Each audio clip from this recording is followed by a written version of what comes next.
Hope NH Inc.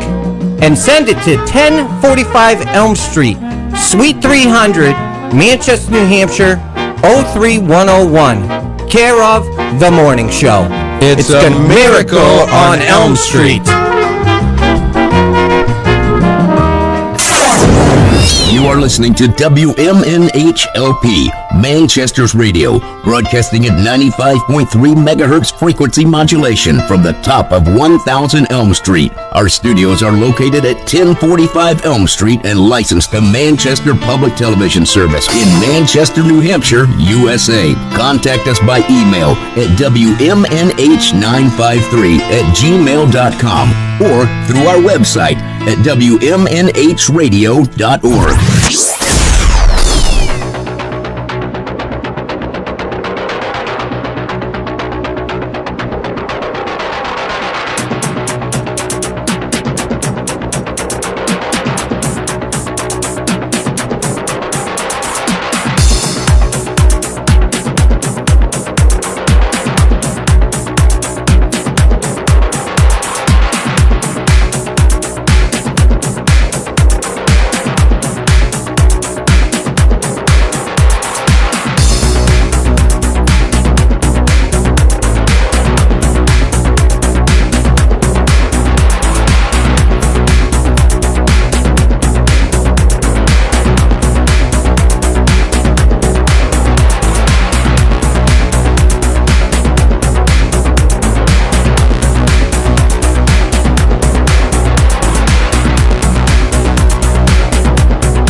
Welcome, everybody. Here we go. It's that time again. Matt Connarton Unleashed.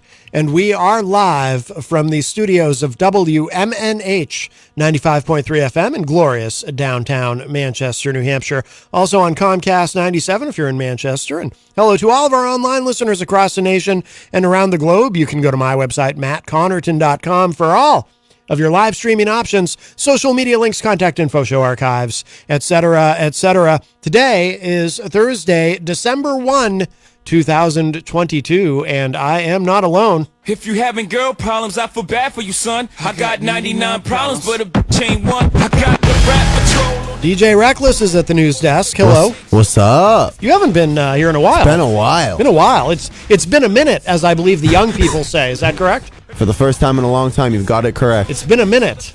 I think it's been a minute and a half. No, that's too much, Oh, Matt. is Matt, that, you were doing great, Matt. Come on. Come on, Matt. You know, I try hard.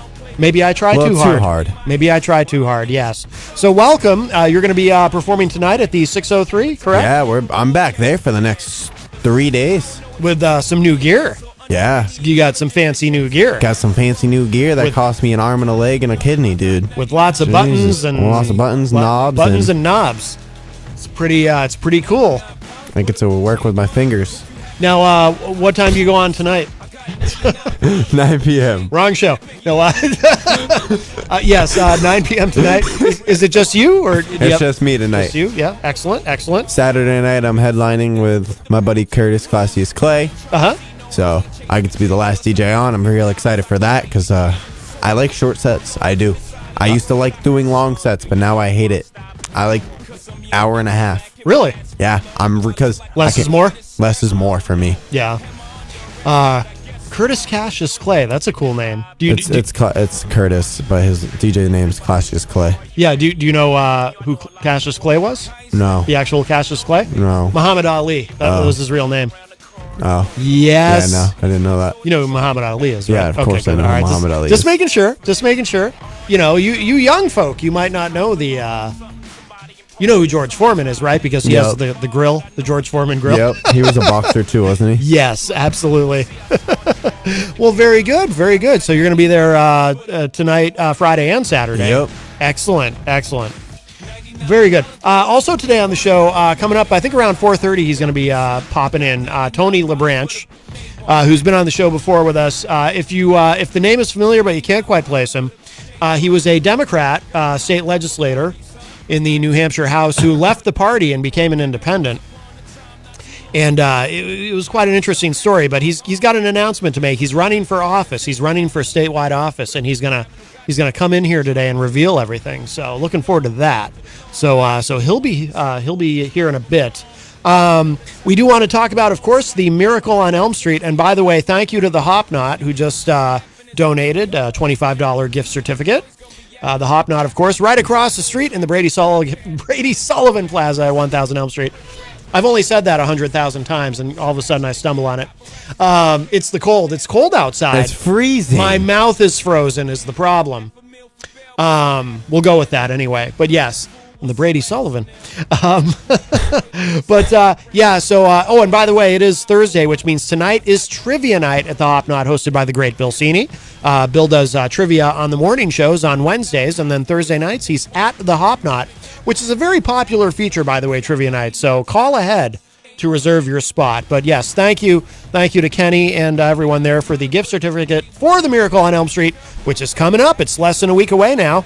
On Wednesday of next week, it is, of course, the toy drive to benefit Manchester's kids through the Manchester Housing and Redevelopment Authority. And you can donate. There's actually a few different ways that you can donate toys, or a monetary donation, or a gift certificate, or a gift card. You can drop off a toy here at the station if you do that during the morning show. That's the best thing to do. Right here at 1045 Elm Street on the third floor at WMNH. You can also send a check to make it out to Hope NH Inc. And send that to WMNH 1045 Elm Street, number 300, care of the morning show here in Manchester. Or just show up at the annual Christmas party with your donations Wednesday of next week. And the party starts at 4 p.m. So what's going to be going on here is Peter will be doing, I guess you could say, an extended version of the morning show, because he's going to be on most of the day here live from WMNH. And then I'll probably I've got to coordinate with him, but I'll be coming in probably a little bit early to start my show that day. And he's going to leave here and go down to the bonfire because the party officially starts at 4 p.m. So I'll be here for my show in studio. So he'll be out by then. But I'm gonna kind of keep it. I'm gonna keep the afternoon open on my show as far as guests. Like you can come in or any of our regulars can come in, of course. But I'm not gonna book like any official guests that day, like no musical guests or anything, because I want to keep it kind of loose and loose and flexible, even more so than usual. So that way, if Peter or anybody for that matter wants to call into the show from the bonfire and give us an update on how it's going and all the toys that they're taking and all the wonderful donations from this community, which has been so very generous. This will be the third annual Miracle on Elm Street, and the first two were a spectacular success. The first year, all the donations were being kept here. Yeah, you remember that, right? Yeah. Walking into this room, and there was so much stuff. It was just amazing and really good to see. I mean, I'm not kidding. I mean, this room was full. And then last year, I think most of the donations they were there. There were a few here, but most of them went directly to the bonfire. They did like 2 to 3 different trips, I believe. Jeff Nye, and I remember this because that day was crazy because not only did I do that, but I also made it on WMUR with Gonzo that night. Oh, that's right. Yes. Yeah. And then they played me. They played me hard. They put their logo right above my DJ Reckless logo on my sweatshirt, and I was like, "Damn, man!" Oh, wow! And then I did my birthday bash there too. Yes, and not there, but at Soho. Yeah. And right after. Yeah, that was quite the day. That was like I was up for like 24 hours straight at that point. Oh yeah. Crazy. Yeah, that was a big day, but. Yeah, it was just amazing the way the community steps up for this. So I think 2 days later, I ended up in the hospital. Oh, that's right. Jeez, I remember that. It was a disaster. I remember that. Yes, but so it's. I think this year is going to be even bigger. So Miracle on Elm Street, it is coming right up. We're less than a week away. Wednesday, December 7. Let's see. Oh, also a programming note. I actually have a couple programming notes. So it is the first Thursday of the month, which usually means that immediately after this show, as I do the first Thursday of every month, I call into the Dr. Kevin show from 6 to 7 p.m. That is not happening today. Dr. Kevin had to reschedule me for December 22nd.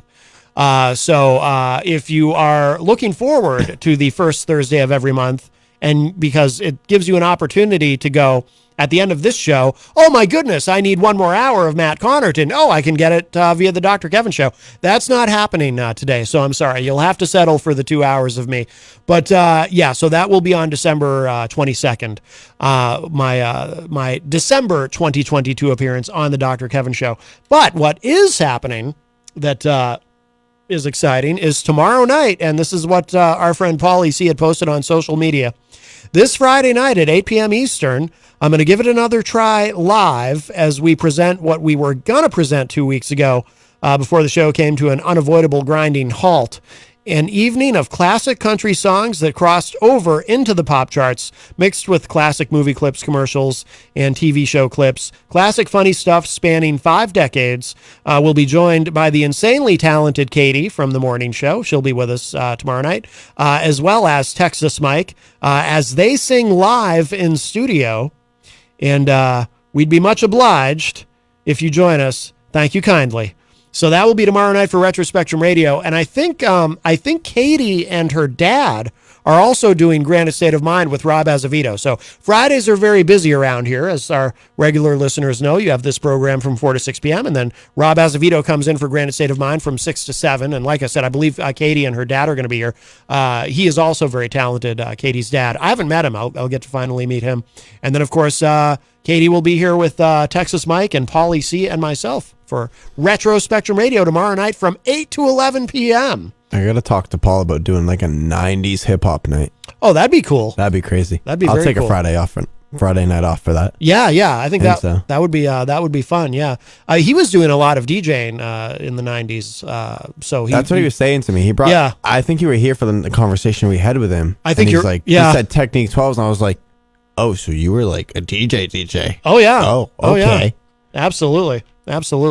Yeah, I think that's a great idea. I would love to. I would love for that to happen. So, yep. So lots going on, and of course they have live music. I forgot to ask Kenny when I was over there. They have live music at the Hop Knot on Friday nights too, from 7 to 9 p.m.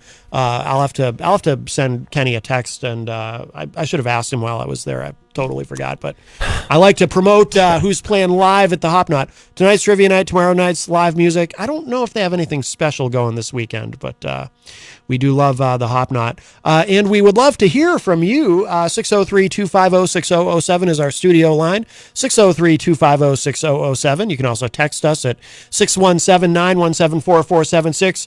Tweet me while you still can, before the opportunity passes you by. If you've ever thought about sending me a tweet, or DJ Reckless, are you on Twitter? I am. Why are you leaving? I'm not leaving Twitter. I think Twitter is leaving us. It could happen any day now. Have you been paying attention? I mean, Twitter, it's imploding. It just you could just wake up. Just because it's a dumpster fire. You could wake up one morning and be like, oh, there's no more Twitter. It's just gone. It could happen any day now. Any minute it could happen. We could have breaking news as we're live on the air. Twitter is no more. I mean, apparently, I learned this recently. The way it's coded, it's very shaky, very janky, I believe was the term, a technical term that us web designers use. So it could go away, it could be hacked, it could be there's terrible things that could happen. They have no content moderation. I think a week or two ago, people were tweeting out entire movies on Twitter. It's incredible, and I think our friend, this is our friend Easy G. Easy G, is that you? I believe so. Oh, good. DJ Reckless is here. Oh, hi, DJ Reckless. Hey. There you go. It's funny. I was listening to you the other day, man. Well, Are you gargling? What's that? You are a Scrooge. I'm a Scrooge? Yeah, Scrooge. Yeah. How am I a Scrooge? You're not a big fan of the holidays, so I'm going to call you a Scrooge. Wow, he's just coming out guns I called you last blazing. year, the year before that. Mm-hmm. What? Hey, did you guys hear that Dog the Bounty Hunter died today? He did? Who? Dog the Bounty Hunter. Oh, no. I'm surprised he's only 50. No, he was older than 50, dude. I don't think he died. Dog the Bounty Hunter. I'm pretty sure my Facebook feed Well, would be that's what broken. TMZ said, 50 years old. You're going to believe TMZ, though? He's never wrong. Dog. TMZ does usually get it right. That's a reputable site, but there's no way he was 50. I'm looking this up. That's what I thought. I know his wife died a while back, like last year or something.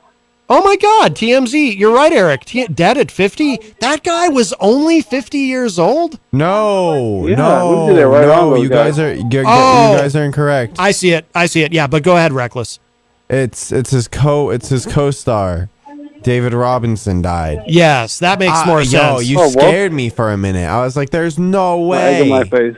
Egg on your face. Once again, Easy G, egg on your face. I can't believe it. Yeah, well, I don't think anybody in the death pool had that guy. What's his name? David Robinson? I don't believe so. Yeah, because Dog the Bounty Hunters, he's got to be in his 70s. Nobody had that lady that died yesterday at Fleetwood Mac either. Christine McVie. No. They were talking. Me and Peter are the only ones that have a pick. What? You and Peter what? Well, Peter have somebody that died in the death pool. Oh, only you and Peter? Who did? I have the Queen, and he has the lady, Olivia and John from the Greece. Yes. So nobody had Christine McVie. I had a new pick. I had Ric Flair. Oh, really? Not a bad pick. He's had a lot of health Are we just problems. putting bets on who's going to die next? It's a death pool. It's supposed to be fun. Right. Although he died a while back. Now he was in a coma for a long time. I think John Hopwood finds it distasteful. Yeah, it's a little bit distasteful. Or my dad refers to him as John Hardwood, but I think he's I had Hulk Hogan, but I guess he doesn't. He doesn't let that one in there. So I get Ric Flair. Wait, you were both talking. What did you say, Reckless? Can you put your Can I put my pick on Kanye? Kanye. Wow, he's only 45. That's fine, man. You think Karma's going to come and get him?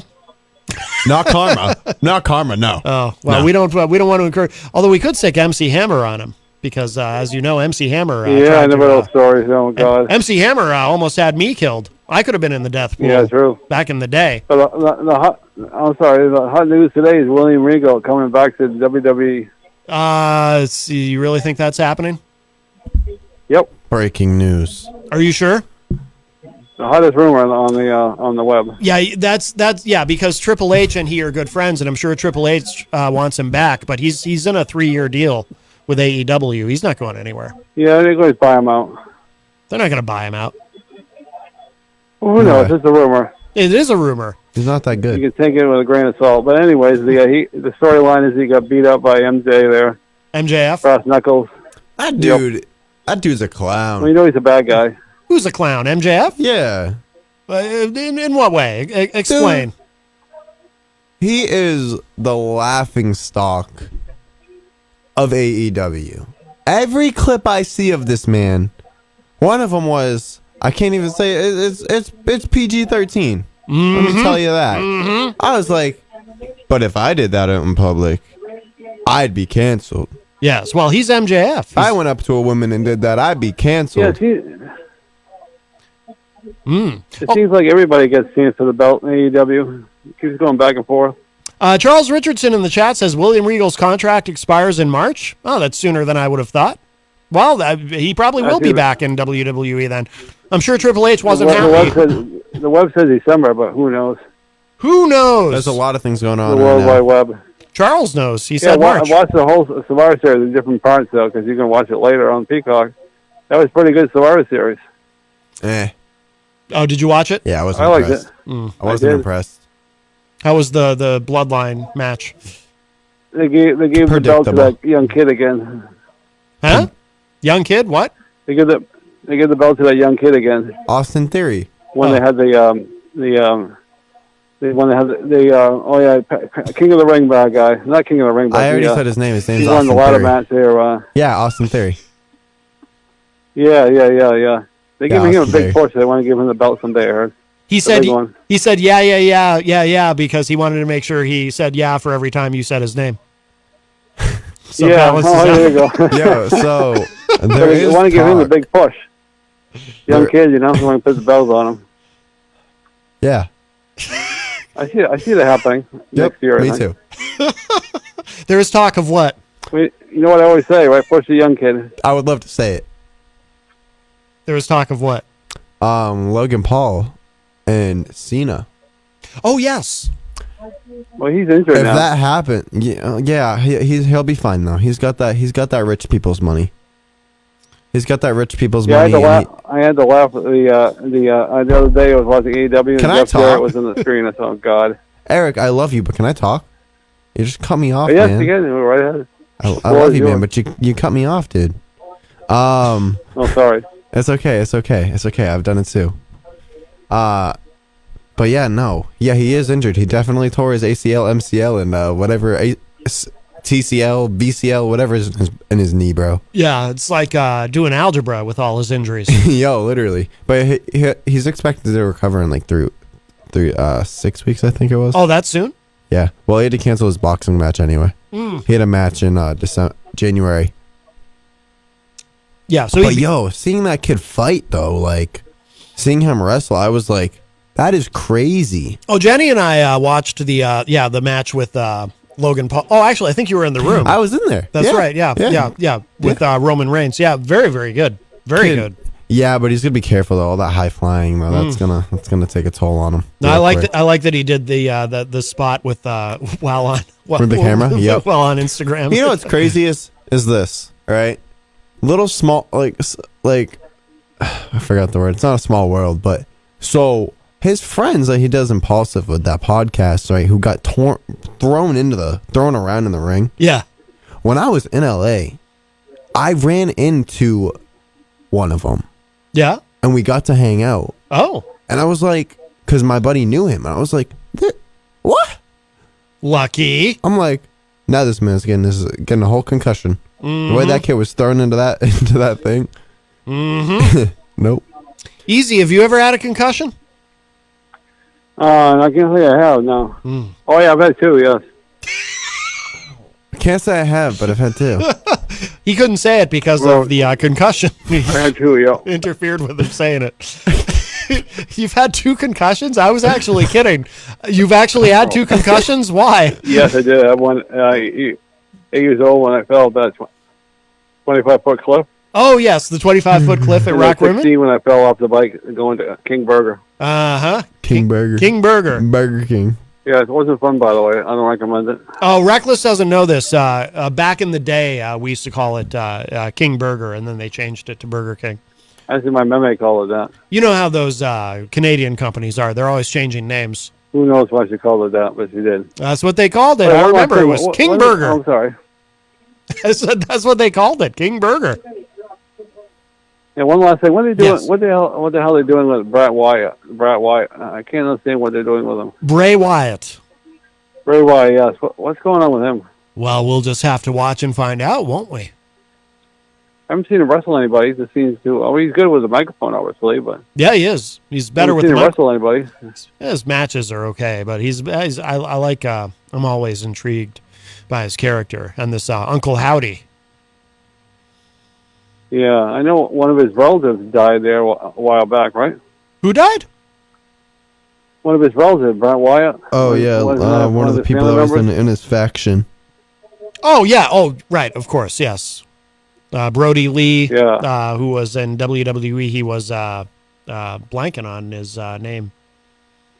Yeah, they really dropped the ball, WWE. Not really having any kind of thing for him. I remember that. Yes. I remember that, too. AEW did a great job. Yes, they did. Yeah. I was watching that one scene where they had the guy from the Shield there. John Moxley told the guy that's coming. Oh, can't think of his name again. The guy that's coming to WWE there. Cody Rhodes? No, the guy that's coming back to WWE there. The guy who's coming back to WWE? There's a lot of people coming back to WWE. Yeah, the guy was AEW, the 3-year contract. With the 3-year contract? Yeah, he's coming to WWE, work for Triple H. Are you talking about William Regal? Yeah, William Regal. The storyline with John Moxley came a couple weeks ago. He said, "It's best that you leave my ring," because he double-crossed him at the pay-per-view. Yes. He didn't take it And well. Then he MJ there, he double-crossed the same guy. Now, have you ever... Hard to keep track of all these. I'll keep track of all these clowns. Now, Eric, have you ever been hit with brass knuckles? No. It doesn't feel good. I don't think it's a good idea, probably. You have, Reckless? Yeah. Mm-hmm. It's not fun. What'd you do? Moving on. Oh, no. Oh, wow. Well, I'll let you guys go there. And That didn't happen at Job Corps, did it? Merry Christmas. Not hard, but I got hit. Oh, is he gone? He's gone. He said peace out. I heard a click. Oh, okay. You should have known by now. Easy dough. Wow, boy, that was, I'll tell you, that was something. Yeah. Always great to speak with our old friend, Easy G. Yeah. Well, that opens up a line for you, 603-250-6007, 603-250-6007. I was totally kidding about the brass knuckles thing. Oh. I've come in between brass knuckles and somebody else about to fight, but never got hit with them. Sure. We have a call. Hi, welcome to Matt Connarton Unleashed. Who's this? Oh, Ratso. Trying to get more publicity for your show. Yeah, But Poppy you'll never Chulo. be the show of shows. Sounds like a recording. It is. You know, it's and he's evident lame to for me it. that you need me. You can't exist in your radio career. You're so... Why don't you call and be a real man, bro? Without mentioning your master. Yes. He thinks I need him. I am. I can't live if living with his out. I can't even get the lyrics right. Knows you. Yes, I do. Oh, that's and hot. The flakels out there like Billy. Yes, man. And are you having a stroke? He's stroking out. Alrighty, well. You know what? I got one thing to say about this dude, bro. What is going on, dude? Just turn this down. Just turn this off. Turn this off before Yo.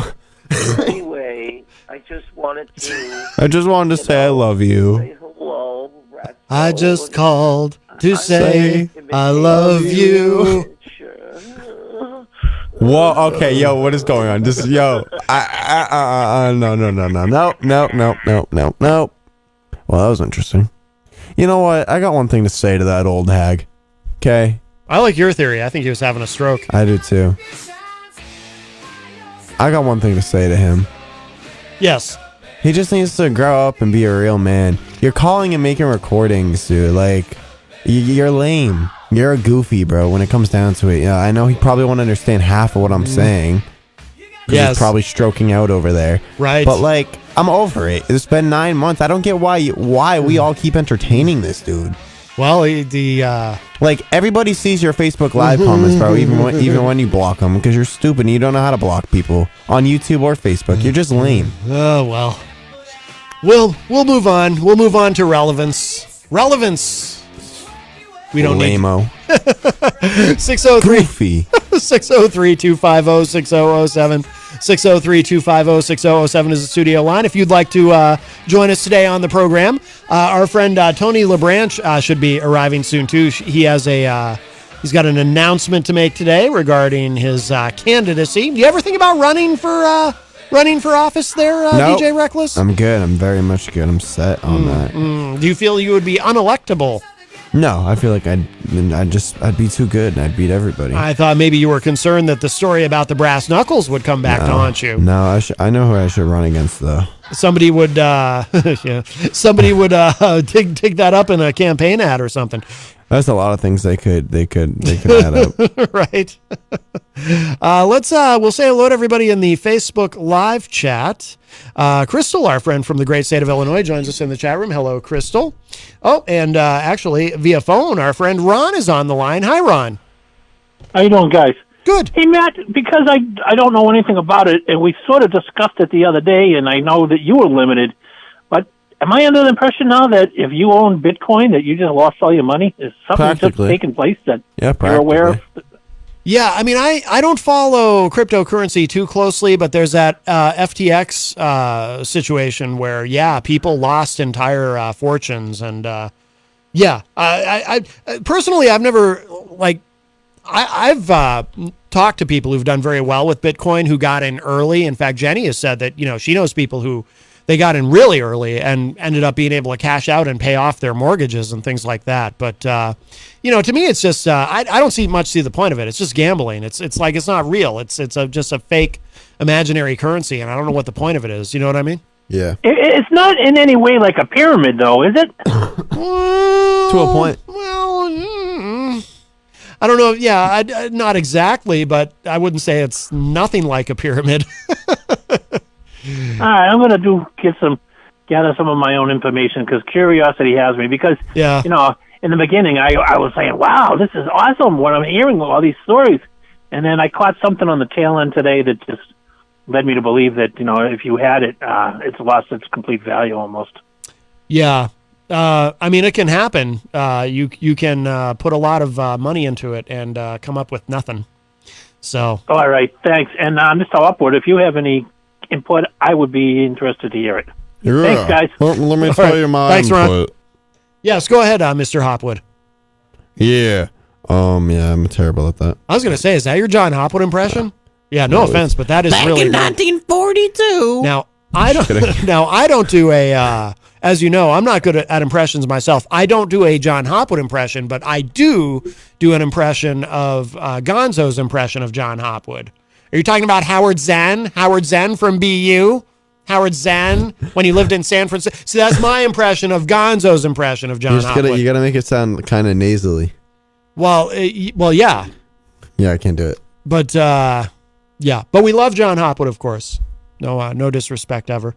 603-250-6007, 603-250-6007. My dad calls him John Hardwood, but I think my dad confuses him with an adult film star named by that name. And not that I would know anything about that. I'm a little concerned. Yes. Let's see. Also in our Facebook live chat, Melanie La Liberty from the great state of Vermont joins us today. Rocky Huber is in the chat. Jenny is in the chat, of course, and says, Shalom Peeps, and she really likes that song. Yeah, I played that again, that Fever Shakes by, I'm not sure if it's pronounced Mari Catman from Boston. Are you familiar with her? Electronic artist.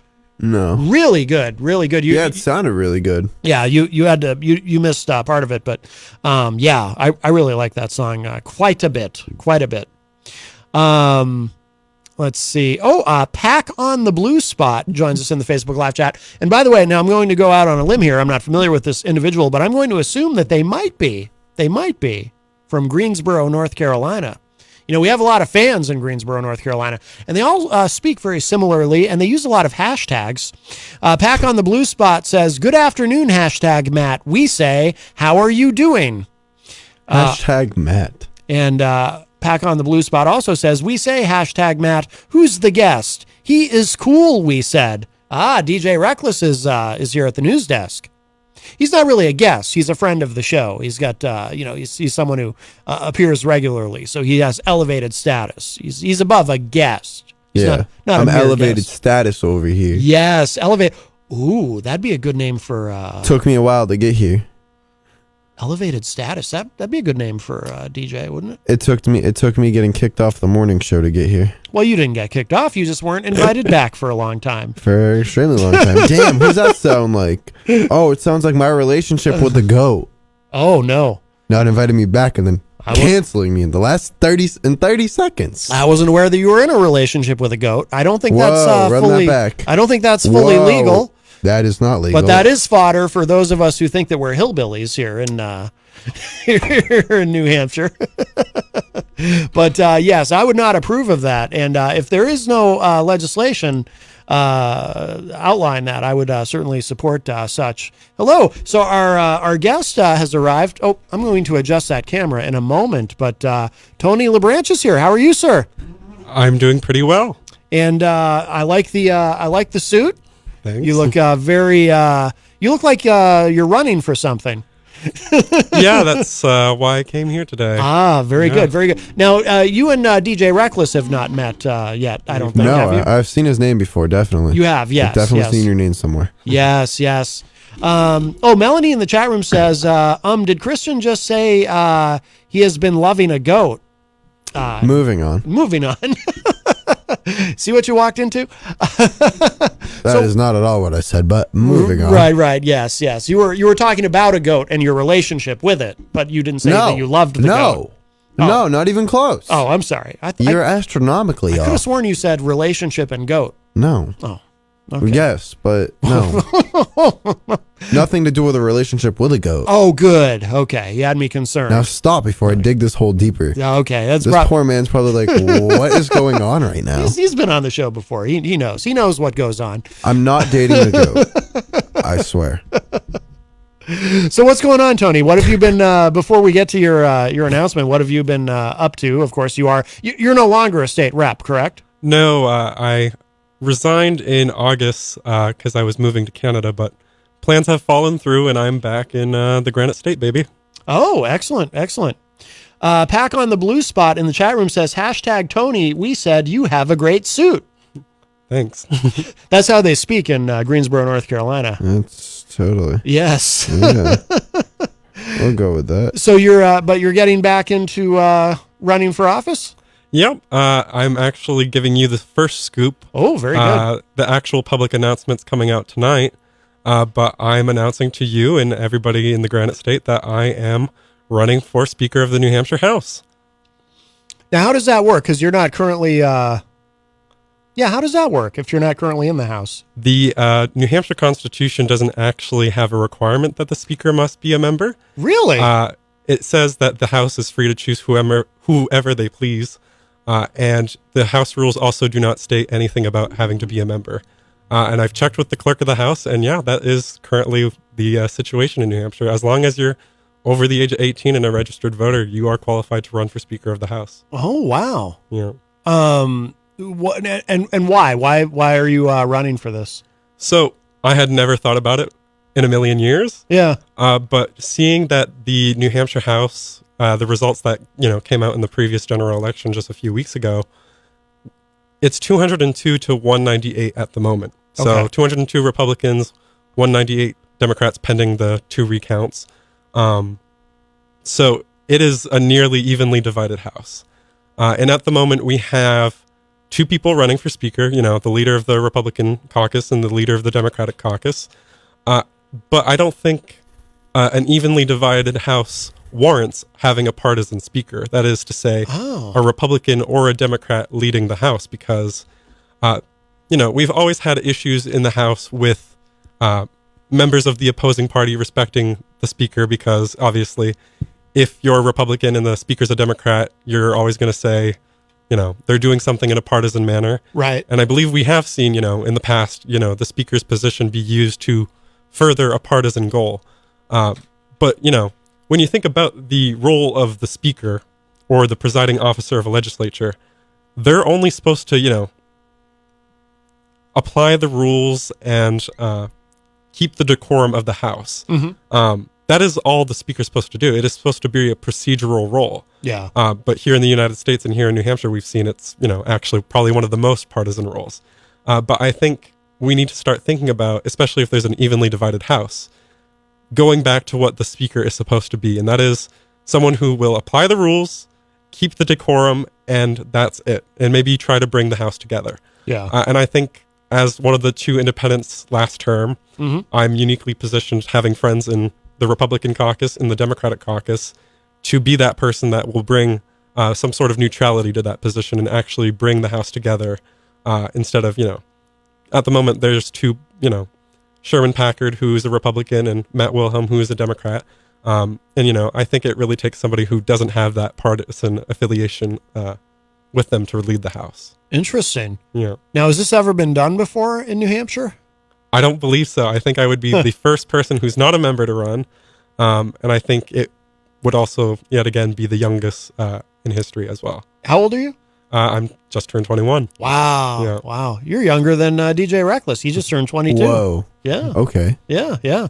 Wow. So so how does the process work exactly? So when the new term starts, is that when they vote? Or Yep. So next Wednesday, December 7th, is Organization Day, where all the officer positions are elected. And all it takes to run for speaker is having 2 state reps nominate you, which I currently have. So I'm hoping that that's another thing.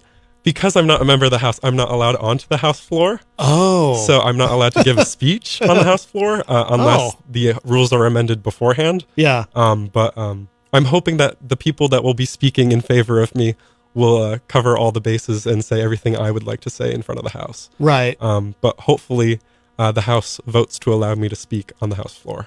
Wow. Okay.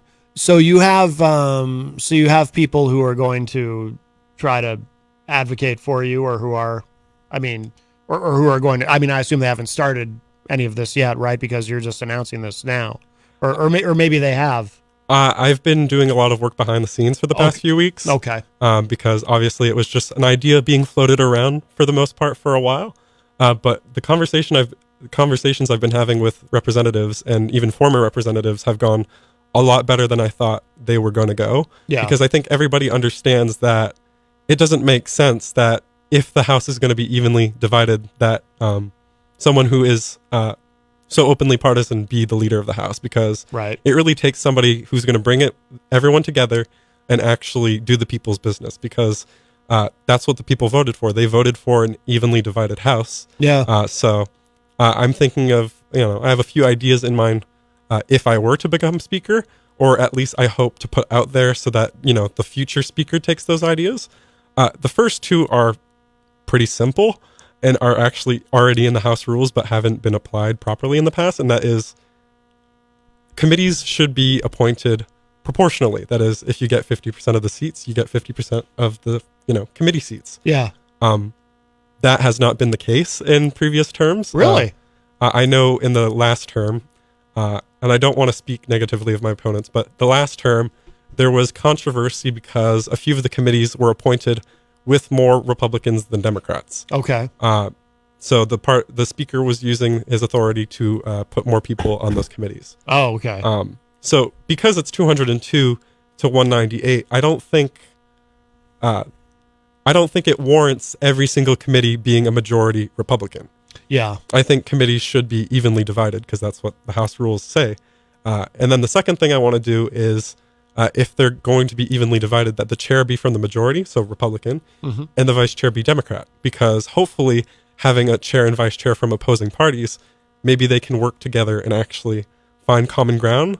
Yeah, that's a great idea, I think. Obviously, that's probably not the magic bullet to end partisanship here in New Hampshire, but it's worth a try. And I don't think the first idea has been floated around, but that second idea has not. I have not heard anything from the current candidates about that. So those were the two basic things I'd like to do. Yeah. Third thing, that I actually take inspiration from Congress, which is not every day you take inspiration from Congress. Yeah. But at the federal Senate and the federal House of Representatives, the speaker position or the presiding officer actually rotates. So you rarely see Nancy Pelosi or, whoever is the speaker at the time actually at the speaker's podium. It's usually a randomly selected member of the House. And I think that idea has merit because currently a few members of the New Hampshire House don't know a lot about legislative procedure. And I find that hard to believe. I'm being polite here. So I think by giving them that opportunity to either lead the House during part of a session day or a whole session day, will obviously educate them about the actual procedures of the House. In addition, I believe that it will give some members greater respect for the speaker's position because, sometimes you can get mad at the speaker because you don't understand why he's saying what he's saying, why he's doing what he's doing. Yeah. So I think by giving that opportunity to all those members will hopefully increase their appreciation for the role of speaker and their understanding of procedure, which I know this is probably boring to the average individual, but it's part of the process and respecting the process and really having the House run smoothly, because if the House is in deadlock, which 202, 198, there's going to be a lot of deadlock this year. We need to find ways to bring people together and actually have the House run smoothly. No doubt. 202 to 198. I mean, that's about as evenly divided as it gets. Is that the most even legislature we've had in New Hampshire? Do you know? I think I read in a tweet somewhere, I think the last time we were this close was back in the 1800s. No kidding. Wow. So really unprecedented in today's world. Yeah. So I think it's definitely an interesting time. And I think it is probably the best opportunity we have to finally have an independent speaker and move past the partisan way of leading the House. Yeah. And really making sure that the House runs smoothly and according to what the people want and according to the Constitution, because, I took an oath to the Constitution when I was a state rep, and I always put that above my own party. And I think that's what I want to do with the speaker's position, is that it's about procedure. It's about making sure things run smoothly, not necessarily to advance my own agenda or a party's agenda. Yeah. And yeah, that's what I want to do. And I also had one of the bigger ideas I had, which I don't think anybody's thought of before, is having a speaker's special committee on House visibility and integrity, which is a bit of a mouthful, but it's all it needs to say in one sentence. And that committee would be composed of the speaker, their deputies, and the party leadership in the House. And we would travel the state to every single state rep district and hold town halls to really listen to the voters directly. Bringing the people's House to the people, if you will. Yeah. Because, a lot of people forget about state government and the state House, especially when we have 400 reps and a lot's going on in Concord. But really bringing the House to the people and listening to them alongside their reps, because at these events, I'd like to involve the local representatives as well. Yeah. With the ultimate goal of that committee to, bring more visibility of the House and visibility so that, the people actually feel like they are being listened to and actually have an opportunity to give input on the House. Yeah. And then the second thing is to bring recommendations to the Speaker in the House on possible changes to procedure or to the House rules to really allow more people to partake in the process of legislating in Concord. Do you have specific changes in mind that you'd like to make? Specifically in mind at the moment, no, which is why I think it's important that we go straight to the people and, how they feel they are represented in Concord and how they want to see the House operate and how they can, play a part in Concord. Because at the moment, anybody can testify in front of a House committee. Yeah. You don't need a background. You don't need to be invited. Anybody can go. And I think that's one thing I really want to share with the public in these town hall meetings is that you can come to the people's house. You can testify. And I really hope to see more people get involved in politics here in New Hampshire and in the New Hampshire House. So obviously, like you said, you've been talking to people, working with people behind the scenes as you got ready to make this announcement. I really appreciate you coming on the show today and giving us the scoop. Has anyone, not to be a smartass, but has anyone tried to talk you out of it? Has anyone said, Tony, this isn't going to work, or it's not the right time, or anything like that? Or has everybody been encouraging? I have heard a lot of encouragement, but there are a few people who say, now's not the time. The House is equally divided. We need someone with experience. We need someone who will be able to lead the House. Or from Democrats specifically, we need to stick together. You can't kneecap us. We need all the votes that we can get to get the leadership. And I listen to what they have to say, and I disagree. I don't think that it is the place for a Democrat to be Speaker in a Republican majority House, first of all. Yeah. And second of all, I don't think it's the role of a Republican or a Democrat, because it really should be independent. In every other democracy, or I should say, in most other democracies in the world, the Speaker is nonpartisan. They either leave their party or they distance themselves. They do not partake in any lawmaking activities. They do not partake in any caucuses or anything. They are just there to apply the rules, and that's it. I took inspiration from John Bercow in the UK, or François Paradis in Quebec. These are the people that have inspired me to run for Speaker, because I think it really is just about good functioning government and following the process, because obviously a lot of people have lost confidence in our democracy, sadly. A lot of people have lost confidence in our government, and I think making sure that things are running smoothly and properly is part of bringing back that confidence and hopefully bringing back unity in the House and lessening the partisan divide here in New Hampshire. Yeah, I like it. Let's see. You're getting some. Let's look at this. Getting some. I have a question. Some feedback. Quick. Yeah, go ahead. You ran before, right? Yeah, I was a state rep for one term. I was representing Amherst, New Hampshire, just down the street. Yeah. You recently came over to be an independent, right?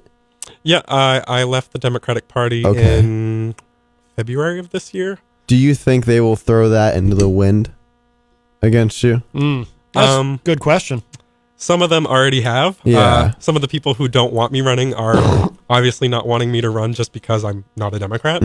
And some people are mad at the way I left the party, because I did give a speech outlining the reasons I left, and I don't regret that speech. I said what I had to say. I said the truth. Of course. And, they can be mad about it, but I hope that some of them can look past the politics, look past their personal agendas, and actually realize it only makes sense to have an independent speaker, because, we've seen, a partisan speaker for the past 2 years.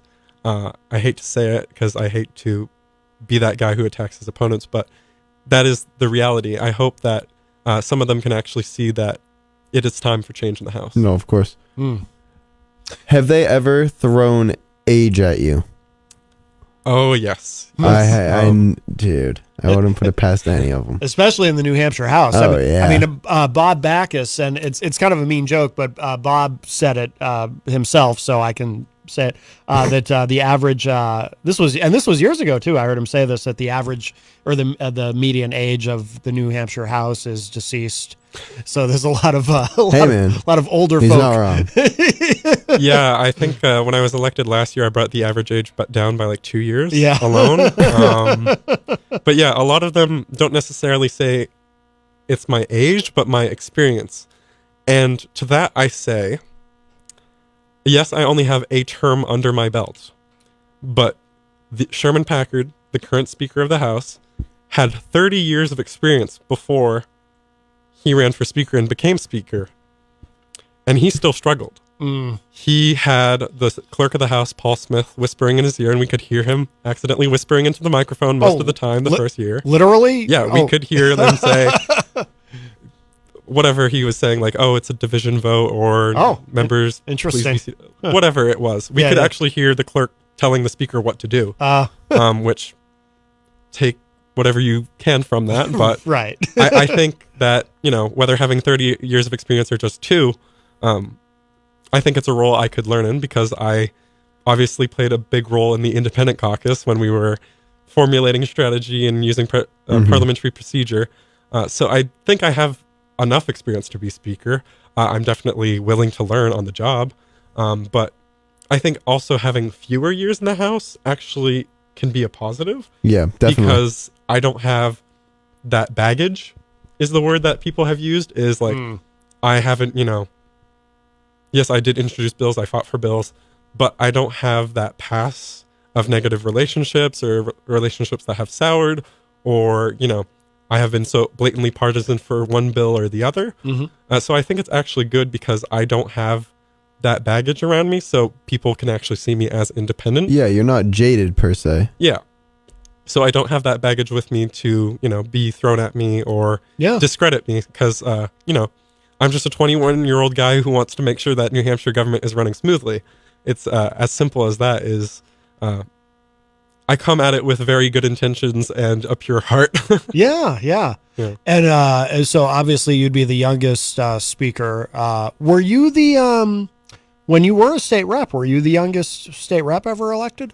Yeah, I was, to my knowledge, the youngest state rep in state history. Wow. Yeah, and when it comes to beating the record for Speaker of the House, yes, I'd be the youngest Speaker of the House in New Hampshire, but I believe the youngest Speaker of the House in the United States was in Maine, and I believe he was 23 or 24 as well. So I would definitely be beating his record, but it's not that much of an age difference, to say the least. Right. Yeah. Oh, that would be remarkable.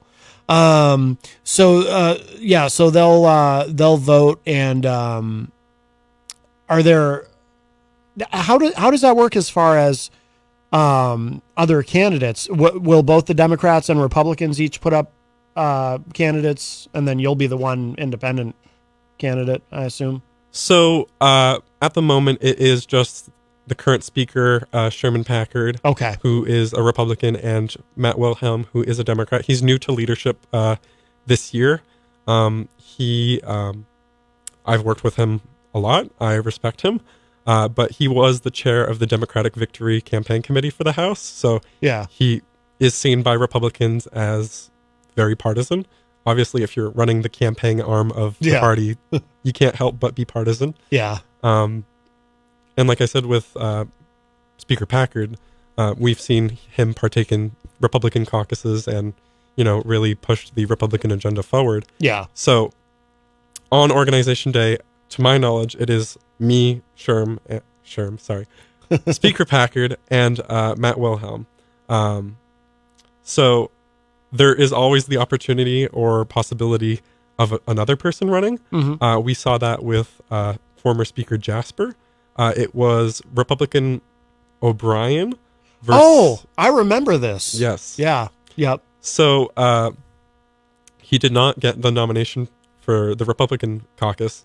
But in the second round of voting, he put his name in. The Democrats' candidate stepped aside and endorsed him, and ended up winning the speakership of the House, which angered a lot of Republicans at the time. But he's also an example I look to as somebody who is able to bring people together and lead the House.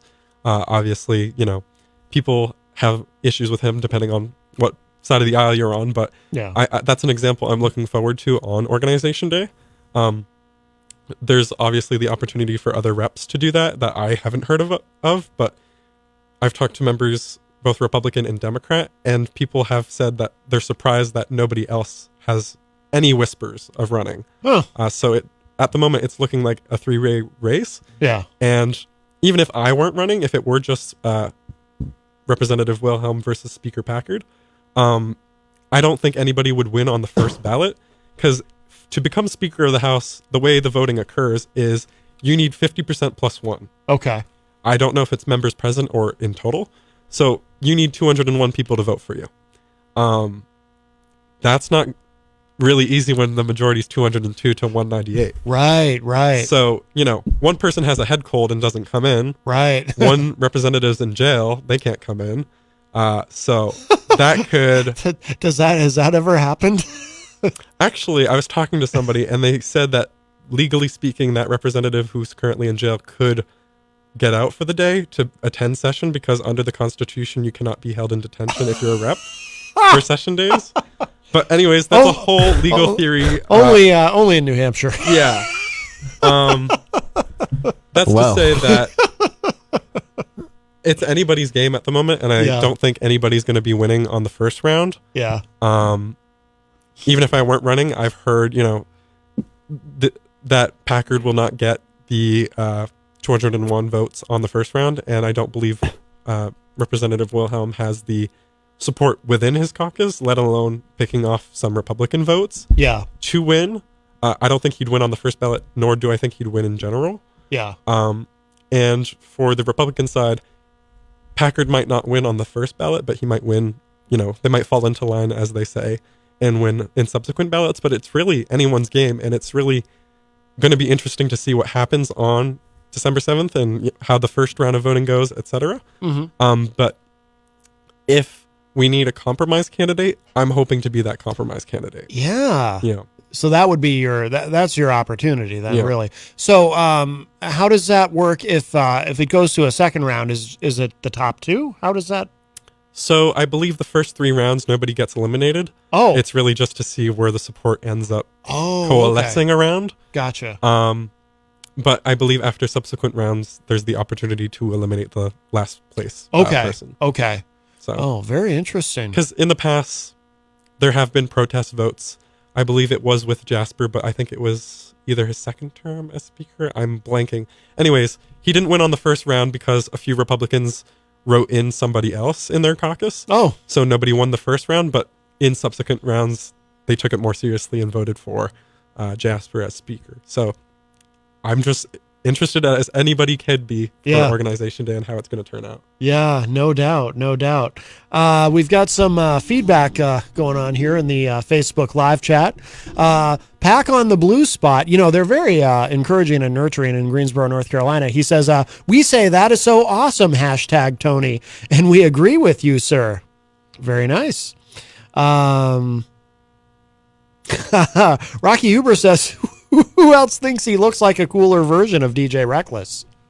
Oh, my goodness. Wait, what? Rocky Huber. He said, who else thinks he looks like a cooler version of you? Well, he's wearing a suit. He has an advantage. Yeah, he's wearing a suit. That's what does it for him. Pack on the Blue Spot says, we say that is so understanding from #Tony, Matt Connarton. Let's see. Crystal, our friend from Illinois, says, suggestion for specific changes. If you get arrested for crimes like stalking, fake bomb threats to hospitals, fake 911 calls, and credit card fraud, should automatically not be eligible to run for political office. You'd think that would be a no-brainer for Nashua, but apparently not. I don't think he knows. I will not comment on... he knows, but we don't... Yeah. I will not comment on any of the representatives in the House at the moment. That's wise, yeah. We don't talk about that. That individual... Whoa, English Christian. That individual still... Oh, yeah. Wow. Oh, yeah. Crystal also said, almost even representation tells me the people want both parties to work together. Same with D.C. Let's see. So some of these I'm going to skip because they involve a goat. Yeah. Man, I had no chance to defend myself when I'm talking about a bar, not an animal. Now, Tom Blanchard says he's putting a little cynical response here, Tony. He says, "Here comes another lifelong politician, LOL." Is that your plan, to be a lifelong politician? Honestly, this is going to sound really horrible for somebody who's running for speaker. Yeah. That idea horrifies me. Yeah. The only reason I went into politics, and we've talked about it before, but it really is it's really out of necessity is what I'll say. Yeah. You know, with my history of cancer and dealing with the healthcare system and just seeing how unjust the American healthcare system is, if we can even call it a healthcare system. The only reason I ever considered running for office is to fix that issue and to fix other issues I've seen, you know, anything from electoral reform to, you know, when I ran for school board because, you know, there were leaky ceilings and no heating in some classrooms, and what's supposed to be one of the richest towns in New Hampshire can't even have a school that has heating. It's really just to fight those injustices. Yeah. So I would rather not be a politician. I would rather not be involved in politics at all. Yeah. Especially because this previous term as a member of the House, just seeing how depressing it is, as in like it's business as usual and nothing will change. And it feels so helpless to try and fight for these things. Even if you have a good idea, it's all about personal connections. It's about your political capital. It's about you know, what the party wants, what the higher ups want. And, you know, I'm not somebody who can fall into line. I really fight for what I believe in. And maybe that's why I'm not so good at politics and why I ended up being an independent member of the House. But I really do it just because I think I should, because I'm obviously not running for speaker for the money. It's only $25 more a year. So instead of $100 a year, I get paid $125 a year. Wow. So I'd still need to work my part-time job. And free tolls, I think, right? Free tolls on session day. Yes, yes. I was mistaken when I thought the tolls were every day, but no, it's just session days. He found that out the hard way. He was traveling, and next thing you know, he got an Easy Pass bill, and it was like $500, and he was like, "Oh, okay, yeah, I'll just expense that." Nope, no expense in that. Do you want to take a moment too? We should remind everyone, Tony, longtime listeners remember you, I'm sure, but a lot of newer listeners might not know your story about when you were in the House the first time. You were in as a Democrat, and then you left and became an independent. And do you want to kind of recap that whole thing so it gives people a better idea of where you're coming from and what your experience in the House was? So are we starting like before and why I ran for politics, or just my history in the House? Your history in the House and how you became an independent. So obviously I was elected as a Democrat. I had been an activist within the Democratic Party. You know, I was a delegate for Bernie Sanders, and, you know, I still support the man. Obviously, you know, I was a Democrat, and I, you know, was fighting for what I believed in, but in seeing how the party was run, you know, I was elected through my position as a Bernie delegate to be on the state committee, which is what is the governing body of the Democratic Party in New Hampshire, or at least is on paper. So I attended all the meetings, you know, all the conventions, all the committee meetings, just to find out that the party is really run by one man and his entourage, and that is, you know, Chairman Buckley. We were not given opportunities to speak at state committee meetings. I think the most flagrant abuse and, you know, miscarriage of justice was last year's Democratic convention, because we were voting on an amendment to the Constitution of the New Hampshire Democratic Party that contained 56 alterations. So they crammed all the alterations into one amendment. Yeah. And then they prohibited delegates to the convention from speaking to one another. Oh, really? And we were not allowed to speak at the convention. So this amendment was passed without any debate or any allowance for us to talk to the other delegates and actually, you know, talk about the issues. And that's for a party that calls itself the Democratic Party. That's and we're not even allowed to talk to each other. That part's especially weird. That's very suspicious. Like, imagine shady. The New Hampshire House, except we're not allowed to debate on the House floor and we're not allowed to talk to the other reps. It just doesn't make sense. Right. And, you know, And you know, there's also the personal history with Buckley where when I ran for school board the second time in 2021, I was dealing with a lot of homophobia, a lot of, you know, trespassing. Well, when you have a bunch of 80-year-old white guys running the house, that's, just unfortunately what's going to happen because, you know, not everybody's like us. You know what I mean? Not everybody understands as much as us. And I've come out and said that before. Yeah. There is not enough age gap, per se, for lack of better wording, in any type of politics in this country. It is very much dominated by the older Not only generation. white guys. I'll cover my bases there too before, you know, everyone cancels me for that next. But where was I going with that? I'm sorry. It was a good point. But no, it is a good point. So I was running for school board for the second time, and I was dealing with, you know, death threats, threats of violence, destruction of property, trespassing, all sorts of stuff. You know, one of my supporters had their pride flag burnt on their property, like set fire to, and my sign was destroyed on their front lawn. Yeah. So I was dealing with a lot, to say the least. Yeah. And, you know. And unfortunately, we live in an era where all of that has become elevated. Yeah, and almost normalized at this point. Yeah. And, you know, I had voted against Buckley. I voted for his opponent in the previous leadership election.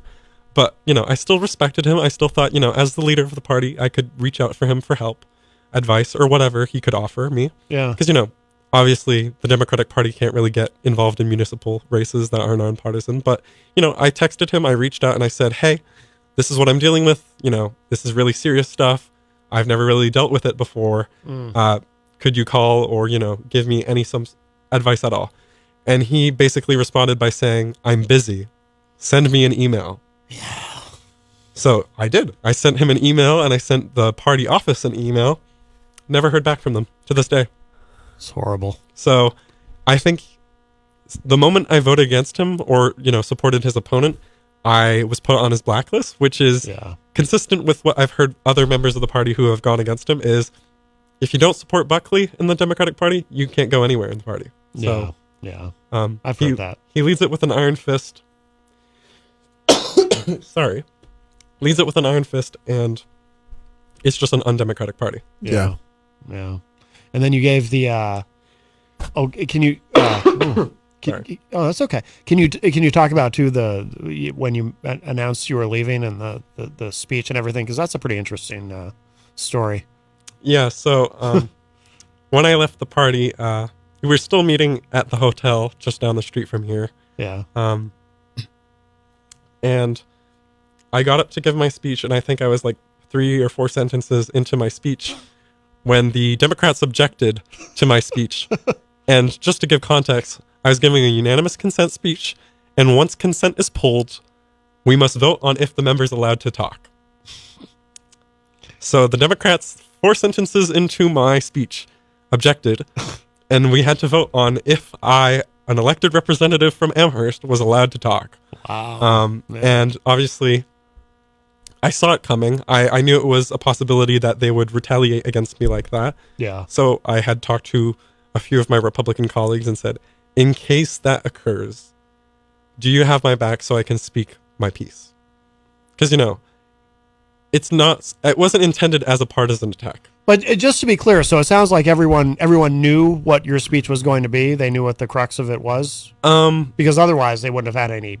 Looking back, well, it was the moment I said why I'm leaving the Democratic Party. Oh, okay.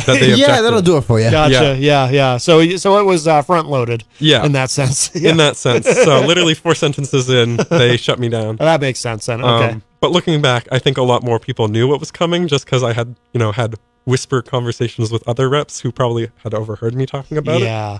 Well, plus if you're talking to Republicans and saying, "Hey, do you have my back?" If then people, I can see where people would figure it out what was up. Yeah. Yeah, that'll do it. And I know that can be seen as, oh, I was working with the Republicans to, give a speech to smear the Democrats, but it really was just every representative is elected by the people. Every representative has the duty and responsibility to speak their truth and speak their mind on the House floor. Mm-hmm. So the fact that Democrats even objected is sad and I think inherently undemocratic. because it was not intended to be some partisan speech advocating for or against the party. Yeah. It really was just to explain everything I've stated here, which is there are issues with the party. It is undemocratic in nature, and I think that we need to work to solve that. And until then, I'm no longer a member of the party. Well, the irony too is of that moment, and obviously, I'm sure you've reflected on this quite a bit. But them objecting just reinforced what you were doing, your reasons for doing it, right? And I think in that regard, they definitely shot themselves in the foot, because you're trying to shut down. At the time, I was a 19-year-old rep. Yeah. Just because of the issues he's faced in the party. And I think, them losing that vote 199 to 70 something shows that, I had the support of even a lot of Democrats to speak. Yeah. I had a lot of Democrats come up to me and say, I agree with everything you said. I just don't think you should have said it. No kidding. Yeah. And it's that's how Buckley remains in power, is by intimidating people to the point that they remain silent. Mm-hmm. Mm-hmm. And some people who object to that come up to me and say, well, it's about the party and the policy and pushing our agenda forward. I had one representative call me one night, 11 o'clock, and I'm just going to say it was a Manchester rep. She called me and was like, you need to resign, think about women's rights, the right to abortion. I know exactly who this is. Yeah. Yep. And it's yes, those issues are important. They are. But by silencing opposition to the politics within the party is not the way of going about that. I had another representative say oh, you're going to harm us in the next election, etc., which obviously we've seen they gained 13 seats, so that's Sure. not the case. Sure. But that is how Buckley remains in power, is by hushing up everything that is negative and all the opposition. Yep. And sadly, a lot of, reps either remain silent or, they actually don't run again and, forever is fractured the opposition to Buckley, even though I think the majority of Democratic, members, I should say party members in the state, don't agree with his leadership. He's been there a long time, right, Buckley? Basically a lifetime appointment once you get once you get there. So he chooses when he leaves on his own terms. Yeah, yeah. And gets to choose whoever he chooses for his successor. Right. Yeah. By the way, does it ever happen in the House where someone is not allowed to speak, where they do the vote and someone has actually voted not to speak? I would think that would be something that never really happens, where someone... I can't think of anything while I was there that occurred, but it's definitely possible, especially if you're going on some sort of unhinged rant. Oh, that makes sense. And that probably does happen a lot there. So, which I mean, so it could be an unhinged rant, or it could be me speaking my piece. Depends on the situation, but right, it's a theoretical possibility. But usually, unanimous consent speeches are not supposed to be confrontational or controversial. A lot of it is, one of them was saying the story of David and Goliath, and then somebody was saying what was happening in Croydon, or just sharing things with the House, like I have. Sure. My last speech in the House was about Quebec National Day. Just informing people about what Quebec National Day is, the history of Quebec, and the oppression they face from the English and still do to this day. So I understand why some people would object, but in that specific case against me, object to what you were saying, that's crazy. Yeah, that's insane. Not right in any regard. How was the walk out of that meeting, man? I would have been like, yeah, I'm bringing security. I'm out of here. Peace. Where's the back door, man? I'm out. Was it a little tense?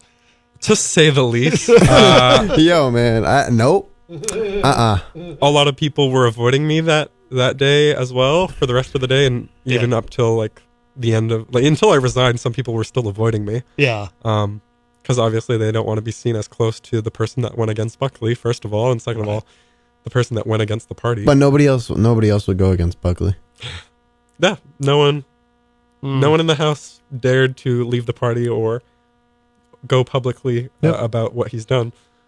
So it really was only me and Representative Ellen Reed who were independents in the House. Oh, yes. She was here with you the last time Yeah. or maybe the time before because you've been on a couple times. Yeah. Yeah. Do you still work with, forgive me, I forget his name, your friend who was with you last time? Rolf, yeah. Yeah. He's, he wanted to come in today, but he was, he's actually busy helping me draft the press release. Oh, no kidding. And making a little logo for that press release and for my campaign. Oh. So he's currently doing that now and probably listening as we're talking. Yeah. So hi, Rolf. Yeah. So that should be ready to go when I get home. So I'll be sending that press release out to all the media outlets and hopefully sending a letter to all the reps as well. Excellent. Yeah. Excellent. Very good. Very good. That's going to be quite a few emails. Yeah. Just quite a few. Only 400. Yeah. At least. It's going to be up for a little bit. Crystal in the chat room has an interesting idea. She said maybe Tony should do a State House podcast so people know how bad some of those reps they keep electing are. or maybe not necessarily that specifically, but something. But a State House podcast might be interesting. That would be very tough to do. I would love to, yes. Yeah. It's just I work on so many different projects. Yeah. You know, from running to speaker to doing stuff behind the scenes to whatever personal project I'm working on at the time. It's why I come on here most of the time is to just give everything I can and you know share what's going on at the State House. Sadly, if I end up going to college somewhere else, if I'm not elected speaker next year, well, I will miss all of you, but I definitely come on when I can. Here's my advice. Dude, you just really said it's. If you get into college, please take that overrunning. Please, bro.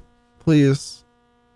Because I understand completely where you're coming from, and I think we need somebody like you in the House. But always take your personal goals and your education over that. Politics will always be there, bro. And he's a whole year older than you, so he knows. I didn't go to college. Hey, leave me alone. I'm probably like. Listen to your elders. He's a whole year older. I was about to say, that's like nearly word for word what my mom said. Interesting. Damn, so now I sound like your mom. I'll take it, I guess. Yeah, you sound like you're wise beyond your years. That's not a bad thing. I regret not going to college. It's actually not bad. Well, you still I could still go. It's not too late. Yeah, I know. It's never too late. My lifestyle isn't healthy for college. I mean, you could go to MCC. Oh, there you go. No. Be easy to get there. No. Yeah. What? So they don't have what I want to major in. What do you want to major in? Social media marketing. Oh, okay. Yeah. Yeah. What? So what are your plans educationally, or do you know? So, my mom has been encouraging me, and encouraging is the word I'll use there, to stop politics and just go to school. I'm not saying stop politics. Please don't. Like, somehow stay involved. And if you do win, then by all means. Yeah. Continue. Don't go. But she wants me to put it on pause, get my degrees, and, get a stable, actually paying job, which sadly the state of New Hampshire and politics is not in New Hampshire. We should tell people, because we have a lot of online listeners from around the country, that in New Hampshire, state reps make, what is it, $100 a year? $100 a year. Yeah, to be a state rep. And that's a big part of why our New Hampshire state legislature is largely populated heavily with people who are retired, because they're people who don't need to necessarily work anymore, or or very young people who are in a situation where they can pull it off. State senators do they get 200? Nope, it's still $100. Oh, it's still 100 for the Senate too. I didn't know that. Okay, for some reason I assumed it was more. Interesting. Yeah, So it's something that you have to have the time to be able to do. Rolf is. Did I mention he's in the chat room? He said, "Hi guys." How do you say his last name? Is it Van Bibber? Yep. Rolf Van Bibber. That's such a cool name.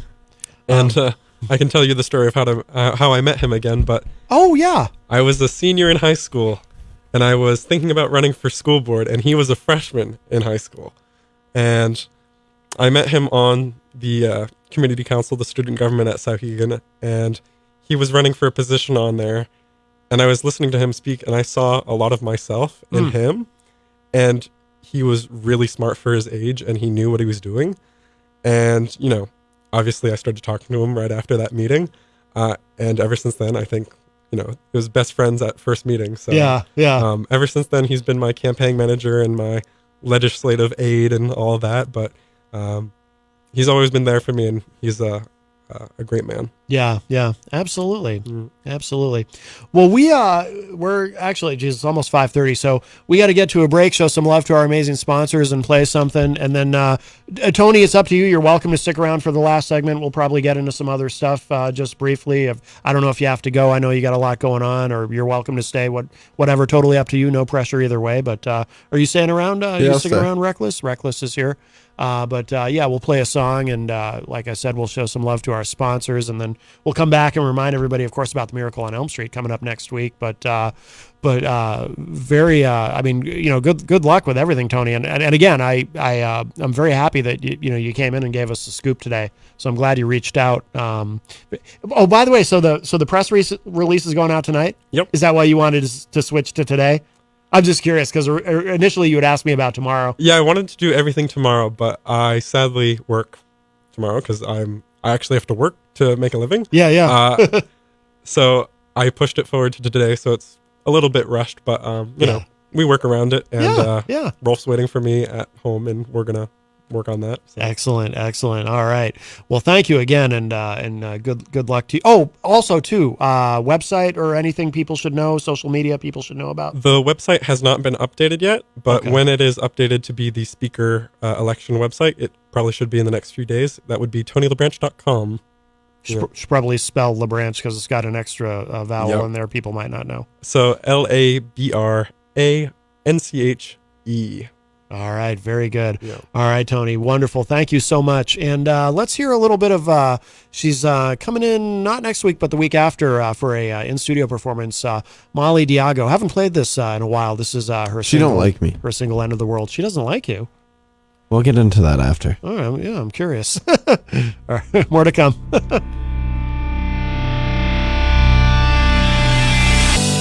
Is there any remedy for a broken heart that still bleeds?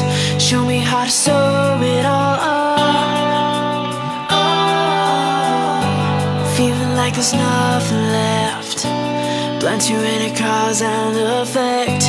You don't see the skin that you cut.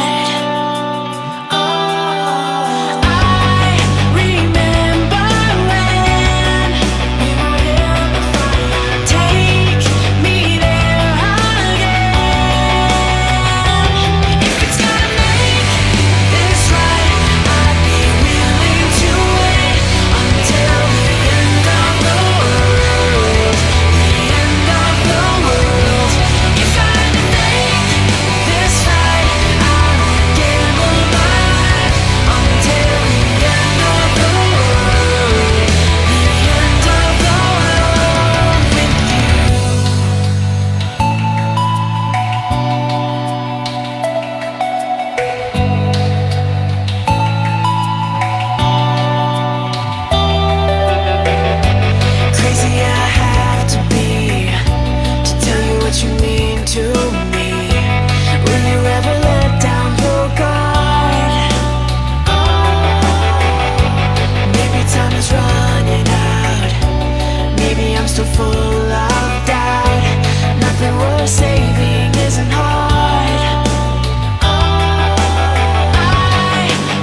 Come on down to the Hop Knot at 1000 Elm Street, Manchester's premier craft beer and gourmet pretzel bar. Tell us more, Trudy. We make our dough fresh every day. We make a variety of styles of pretzels and serve craft beer, cocktails, and a few bottles of wine. We do the traditional pretzel, and we have multiple flavors for that. We also do stuffed pretzels, pretzel sandwiches, free dessert pretzels, and pretzel knots. The Hop Knot in the Brady Sullivan Plaza at 1000 Elm Street. Bring your kitchen to life with Queen City Cabinetry, located at 87 Elm Street in the historic Sunbeam Mall in Manchester.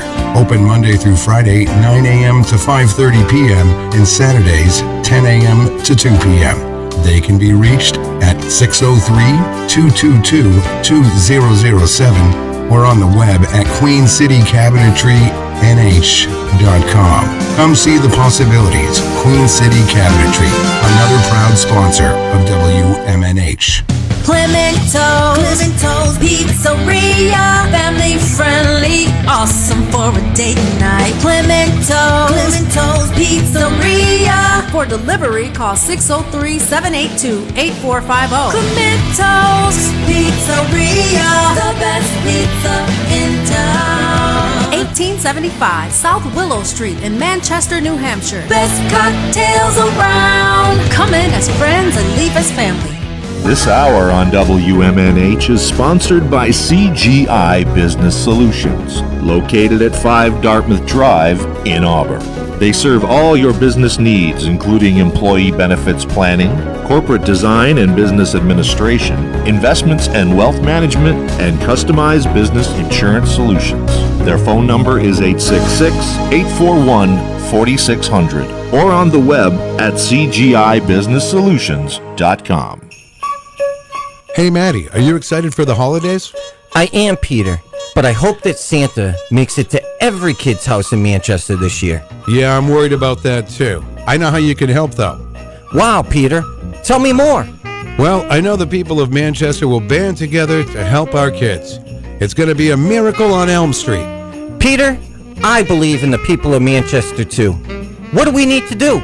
Well, call the morning show any weekday from 7 to 9, and you can donate. The number is 603-250-6007. Or you could send a check made out to Hope NH Inc.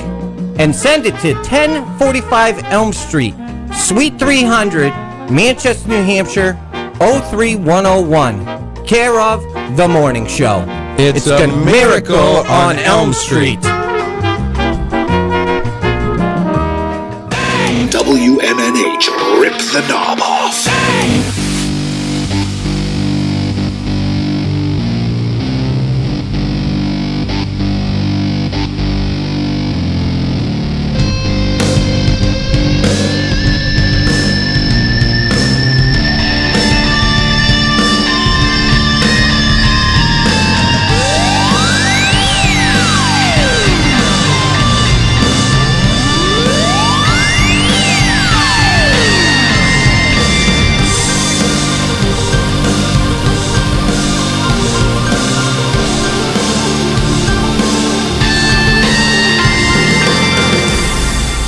Welcome back, everybody, as we cruise into our final segment today of Matt Connarton Unleashed, and we are live from the studios of WMNH 95.3 FM in glorious downtown Manchester, New Hampshire. Also on Comcast 97 if you're in Manchester, and hello to all of our online listeners across the nation and around the globe. You can go to my website, mattconnarton.com, for all of your live streaming options, social media links, contact info, show archives, etc., etc. Today is Thursday, December 1st, 2022. I'm not alone. DJ Reckless is at the news desk. What's up? And you are going to be live tonight at the 603? Yeah, we are back at 603 Bar and Grill tonight. Very good. Back there for the next 3 days. And what time's that start? 9 That p.m.? is at 9. Excellent. Dude, I got even bigger shows coming up, man. Yeah, you should mention them. Got the Sammy Adams show coming up at Brighton Music Hall in Boston, Massachusetts. That's a big deal. That's a huge one for me. Yeah, that is. Well, I've played Middle East. It's crazy. My only 2 gigs in Boston, I have played huge venues. Or not. Well, Middle East wasn't that huge, but you know what I mean. Like Middle East is that's a historic venue when it comes down to music. Absolutely. But to play Brighton Music Hall with a household name, you know, and someone I looked up to when I was like 14. Yeah. That's crazy. Yeah, that's very cool. Yeah, congratulations on I'm that. really stoked on that. But yeah, no, get your tickets at sammyadams.com. And yeah, it's 18 plus and tickets are like $20.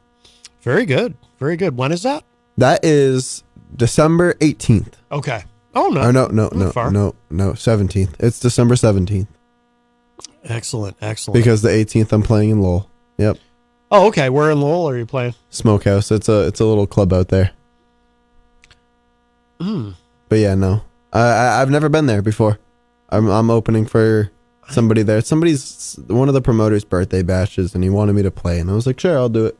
I think I've been there. Smokehouse? Yeah. Has it been there a long time? No. Oh, okay. I don't think so. I think it was Blue Shamrock before. Oh, that's what I'm thinking of. Yeah, I Yes, think when it it was was the Blue Shamrock. Shamrock. I played there. Really? Well, a long time ago. Yeah, at the Blue Shamrock. Yeah, long time ago. That's a skinny venue. Mm-hmm. It's like a bowling alley. Well, Massachusetts, yeah, they have a lot of those. They have a lot of those. Manchester does too. Like bars that are but in down there though, I mean, yeah, you've got those bars that are like they're it's like you walk in and it's almost like a long hallway, Yep. like a wide long hallway with a bar stuck in it. That's how Imperio is. Right up the street from us. Oh, I've never been in there. Really? That's like a bowling, like it's a bowling alley setup where it's like really skinny. Yeah.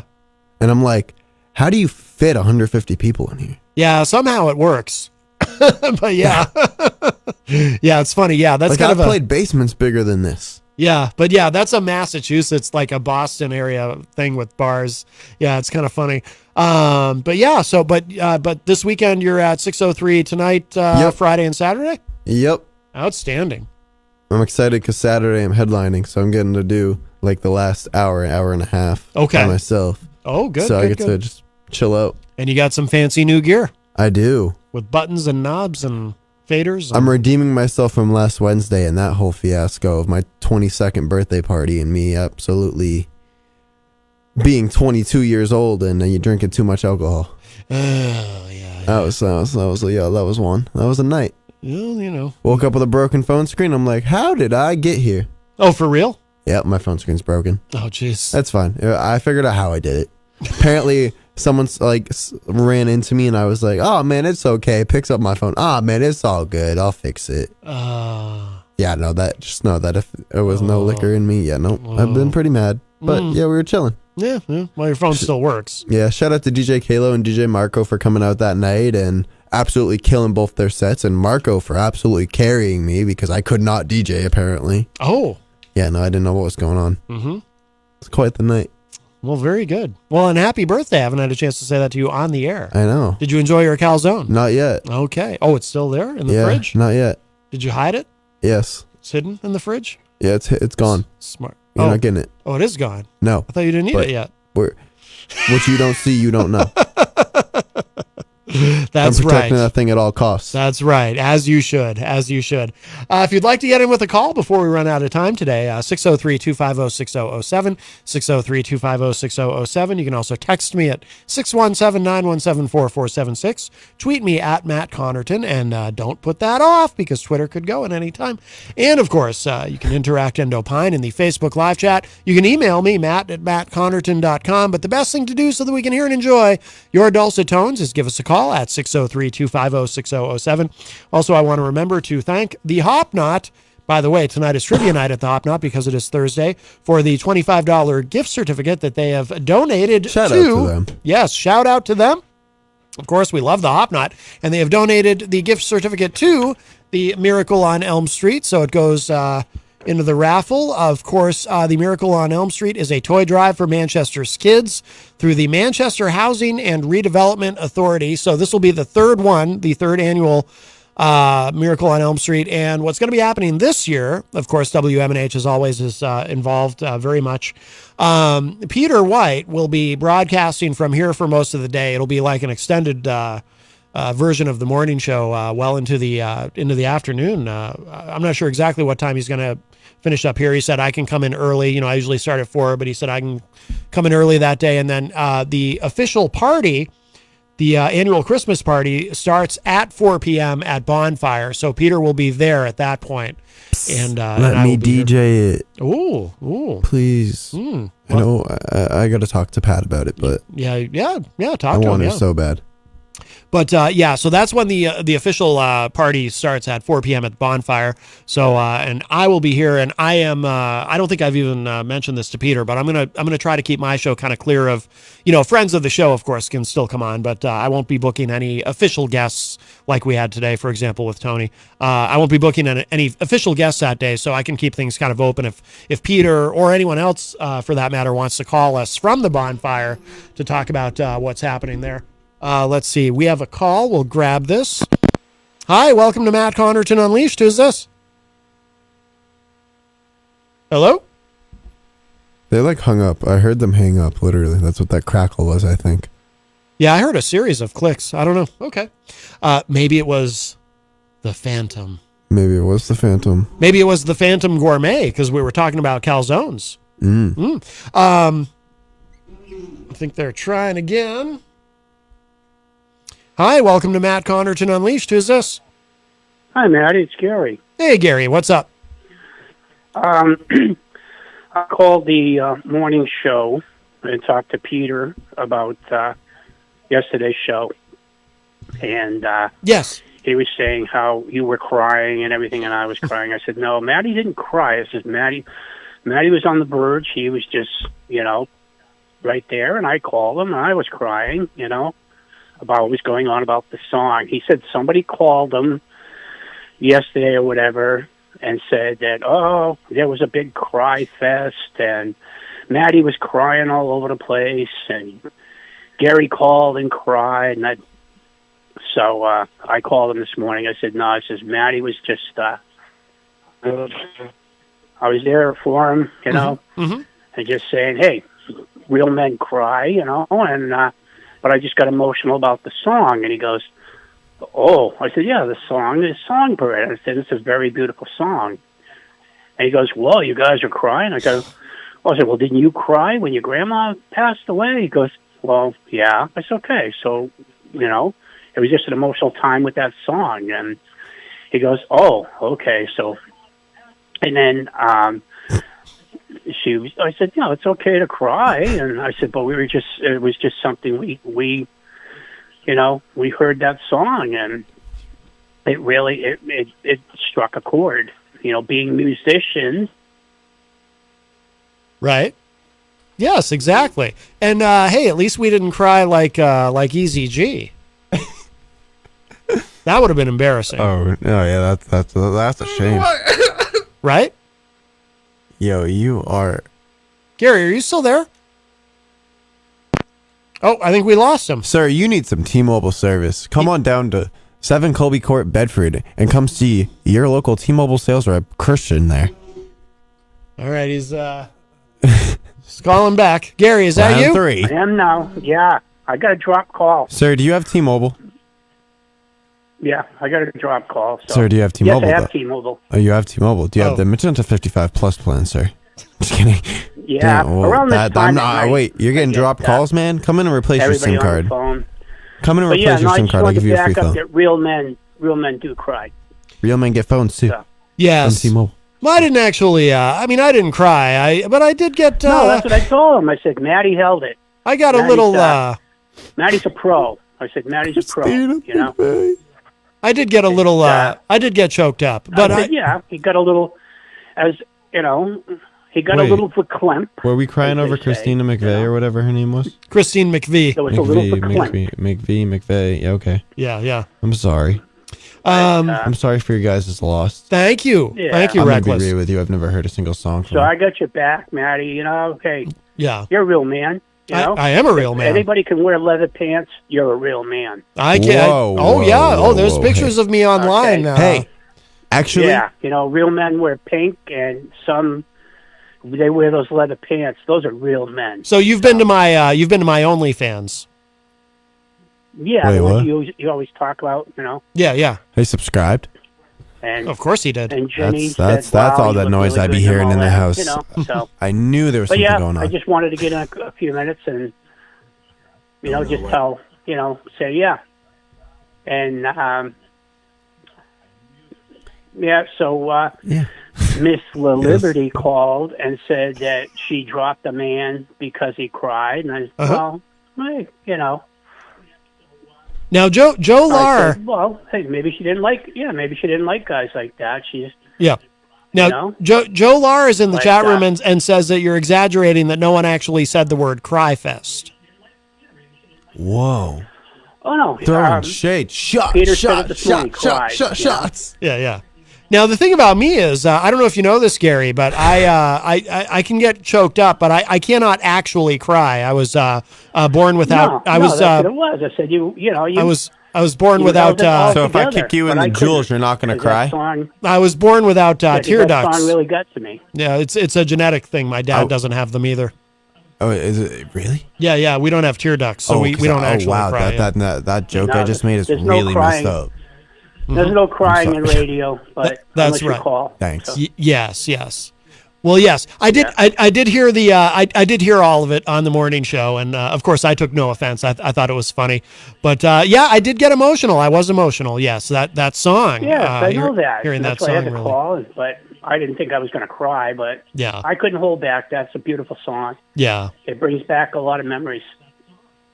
Melanie clarifies in the Facebook live chat. She says that she was joking. The dude she dumped fainted after watching a horror movie, so she was perfectly justified in dumping him.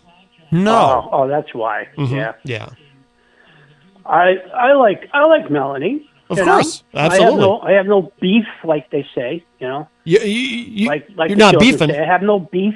Right. I love to listen to Melanie. Why am I? Because I love Vermont.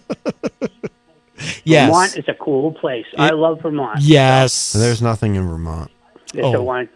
Yeah, I'll let you go because Except you're almost ski done mountains. here. All right, Gary. Send Jenny my love, and love you guys, and I'm doing really better today. So Good.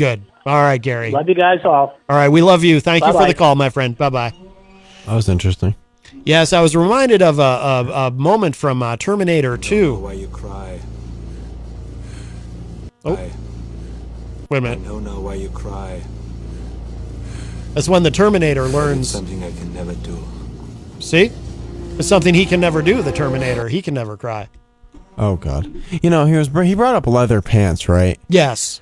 I had a situation the other day. With leather pants? No, with pants in general. So Okay, you know I how- was going to say, is this suitable for the air? Yes, this is very suitable. Okay. Yeah. Matt, I would never say anything that's not suitable for the air. Thank you. We know that. Mm-hmm. But you know how I usually wear black pants, right? This doesn't involve goats, does it? You stop it. I'm just asking. Right now. Don't you do this. Don't you feed in to those imbeciles. Okay? You stop it right now. All right. I'm just screening what the story. Yes, go ahead. Go ahead. So, the other day I decided to switch it up, right? Uh-huh. Change things up, you know. I went out and bought a pair of white pants. Yeah. Put them on. Confidence through the roof. Yeah. Through the roof. Yeah. Ladies, they were flocking towards me. Wow. I don't know if it's because of the confidence or the white pants, black shirt, and I just looked like a bad boy, you know? Wow. Yo, I was surprised I didn't come home with nobody. Wow. 3 girls come home with me, you know? I thought I did see you walk in with somebody. Didn't you, Yeah, you probably did. Moving on. I hate you. We have a call. Our friend Shannon. Our friend Shannon is on the line. Hi, Shannon. You are. Hi. Hi. Did you go down south and come back home now? You back? Huh? Weren't you just talking southern No. Talking southern? accent? Like, yes, he was. With a southern accent. Oh, that was probably the goat you were hearing. Yeah, maybe it was the goat. Matt? Little twang on that goat. Screaming. And don't find that button and push it, please. But really, no tear ducts? Are you being honest about that? Yes. I was born without human tear ducts. Like I said, my father, my grandfather, none of us. It's a genetic thing. But that just makes us like the Terminator or like Worf from Star Trek. Yeah. Well, Chester Bennington, I heard an interview a long time ago. He couldn't burp. Uh-huh. He couldn't, I mean, not that that's, he couldn't, belch? I don't know why. I like to call it belching. I think of it this way, not to be sexist, but women burp, babies burp. Men belch. Oh, no, I belch. Well, there you go. I would never do it on, people hear me outside. Mm-hmm. Because you got to let it rip sometimes. You feel so much better. Yes. You really, really do. I mean, you got to let it. Going to say, got to let it out. Yeah. You got gas. You got to let it out. Yeah. But on the whole crying, not crying thing. Uh-huh.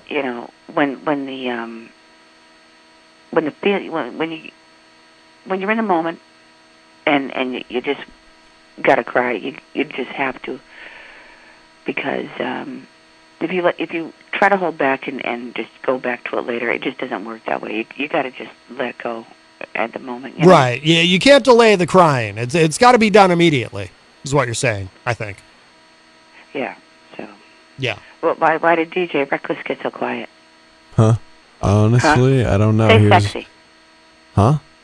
Say sexy. Why? No. Yeah, go ahead. Reckless, a woman is asking you to say sexy. I think you should, and I think you should say it, and I think you should whisper it to her. Go away. Go ahead. No. I just got a little sidetracked. My bad. You just need something to inspire you. This is going too far. All right. All right. Well, I will let you and the goats go. All right, Shannon. Thank you. Thank you for the call. You're not helping this situation, man. Hey, I said say sexy. That's right. That's right. Oh, did you say sexy I only or say that in one place, and that's my bedroom. S-A-Y. Oh, S-A-Y. I wasn't sure if you said say or stay. Like you were say oh, I already am. So like I always tell, I can't stay. I already am. I'm gonna be for the rest of my life. Yeah, like I always tell Ron, stay nude. You know. Whoa! Yeah. What? Oh yeah. Ron, he's usually nude. But that is... all right, Shannon. Well, thank you for the call. Where did I go wrong 5 years ago? All right. Bye bye. Where did I go wrong 5 years ago? That was our friend Shannon. 5 years ago. What happened 5 years ago? Actually, I don't think it was 5 years ago. I think it was 3. 3 years ago? What happened 3 years ago? When was the first time I came on this show? Oh, I don't know. Time is a blur. It is. I came on 2019. Yeah, it had to have been 2019. Jason Fedderson in the chat says John J. Rambo doesn't cry. I don't cry either. Right. I don't cry over no women. Oh, wow. Look at you. Well, you don't. I do miss my ex a little bit. Mm-hmm. I'm just kidding. Mm-hmm. I'm kidding. I'm going to get myself canceled. Ooh. I'm going to get myself in trouble when we go home. Oh. Hey, you just put on those white pants and I'm sure all will be forgiven. Were they jeans? These white pants jeans. You wore? They were the white pants. Jeans. You saw me in them. You had to have at one point. I don't remember seeing you in white pants. I spilt red Rockstar all over them too. Well, they were so those white pants didn't last long, but here we are. Now I know. Ron is on the line. Hi, Ron. Yo. I like it, man. I got a good show tonight. Funny. Thanks, Ron. Yeah, and just for the record, I do have a T-shirt on. Okay, good. Good, please. Well, thank you for telling us that. Well, it is getting chilly, so that's good. All right, Ron. All right, yeah, and the Tin Man don't cry. The Tin Man don't cry either. That's true. The Tin Man also does not cry. Just people that don't cry. Is that? That's right. Yes, it makes me feel better about my inability to cry. Yes, so it's very comforting. Yeah, that's right. All right, guys. All right. Good night. Thanks, Ron. Take care. All right, that was our friend Ron. Stefan Philbrook is in the chat room. He says, sorry I got in so late. There's nothing wrong with crying. Trust me, you didn't miss anything. If I didn't have to get to the planning board by 6 p.m., I would call in. By the way, if we had a cry-off, I think I'd beat you. Well, that's obvious. I'm incapable of crying. I only get choked up. And by the way, just for context, if you missed yesterday's show, so Christine McVie of Fleetwood Mac passed away, and I played Songbird. And the song, just the way it hit me, hearing it, I did get, I was emotional. Jason Fedderson says in the chat, you are not supposed to wear white pants after Labor Day. That's true. White pants and white shoes, if I'm not mistaken. I think a white shirt or hat is okay. Did you know that there, Reckless? White shirt, white hat? I think a white shirt or a white hat is okay after Labor Day, but not white pants. I don't know. No, these are things you'll learn. You're a young man still. All right, well, before we go, we're about out of time. So tonight, you are at the 603. Yep, I'm there tomorrow, too, and Saturday. Very Saturday, good. if you are out, come see me. It's going to be fun. I'm doing a back-to-back with my favorite DJ in Manchester, Curtis Classiest Clay, man. Excellent. All right, very good. Well, enjoy that. I'm sure it will go very well. And, of course, also tonight is trivia night at the Hop Knot. I think that starts at 7, if I'm not mistaken. But you'll want to call ahead because those spots fill up very quickly. It is an extraordinarily popular feature there, of course, hosted by the great Bill Cini. He does trivia on the morning shows on Wednesdays, but Thursday nights he is at the Hop Knot. Don't forget Miracle on Elm Street coming up. It is now less than 1 week away, December 7th. And Peter White will be live for the bulk of the day here from WMNH, and then he'll be headed down for 4 p.m. Down to the bonfire for the Christmas party when I take over for my program. And really looking forward to seeing how this year goes because, like I said, it's the 3rd annual, and the first 2 years were a huge success and wonderful to see the community here in Manchester really step up and donating toys for kids. It is a great thing. All right, we got to go. We are out of time. Reckless, thank you. Thank you. And thank you to Tony LeBranch for joining us today as well. And if you missed any part of today's show, it will be up in just a little bit at WMNHradio.org and at my website, mattconnerton.com. Thank you to all the callers, everybody in the chat room, et cetera, et cetera. Oh, and it is Thursday, which means if you are listening live on WMNH, immediately after this show is Through the Stage Door with Rob Dion. And that's it. We're out. Talking to y'all a little bit later. Bye, everybody.